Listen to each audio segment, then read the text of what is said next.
pragmatism and religion. So, topic is self-explanatory in a sense that we are going to discuss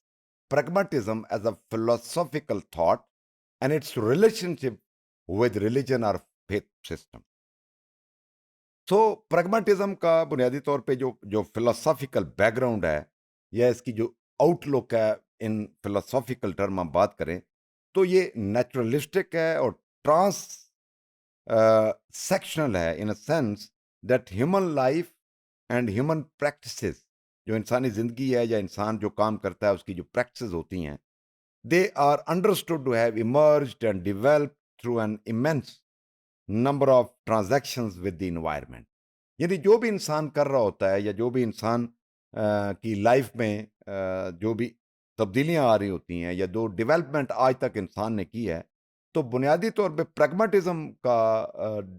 जो thought है वो ये कहता है कि इसका डिफरेंट जो इन्वायरमेंट के साथ इंसान का जो इंटरेक्शन हुआ उसका इंटरप्ले हुआ या इंटरसेक्ट हुआ उसके नतीजे में जो फिलॉसफी डेवलप हुई वो प्रैग्मेटिज्म ओवरऑल उसको डील करता है या इट रेफर्स ये टर्म उसको रेफर करती है तो यहाँ पे अगर हम सिग्निफिकेंट डिफरेंस हमें नजर आते हैं एवरीडे हमारी जो एक्शंस में और हमारी जो थॉट हैं जिसको इमेजिनेशन कह लें जो ऑब्स्ट्रैक्ट रीजनिंग होती हैं यानी एक वो काम होता है जो हम कर रहे होते हैं रूटीन में एक्टिविटीज हो रही होती हैं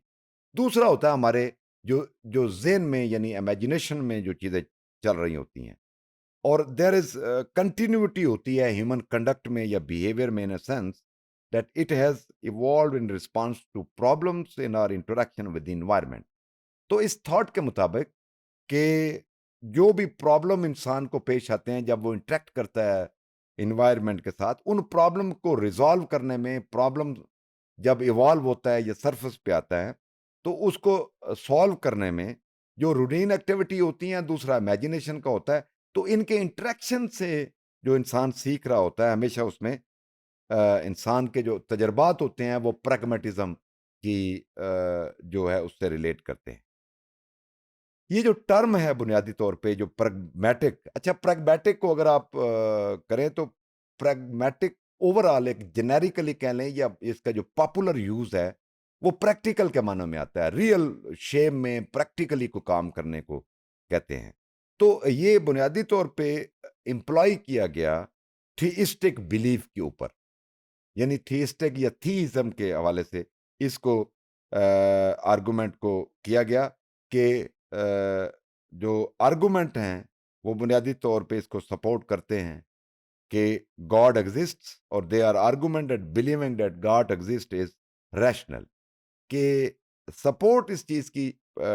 जो है मिलती है इन आर्गुमेंट से कि गॉड मौजूद भी है और गॉड की जो मौजूदगी है या उसका वजूद होना जो है उसकी जो है एग्जिस्टेंस वो रैशनल है वो अकली बुनियादों पे उसको समझा जा सकता है और ये जो थॉट हैं ये पास्कल वेगर के थॉट हैं सो इस हवाले से अगर हम बात करें तो ये जो पॉइंट है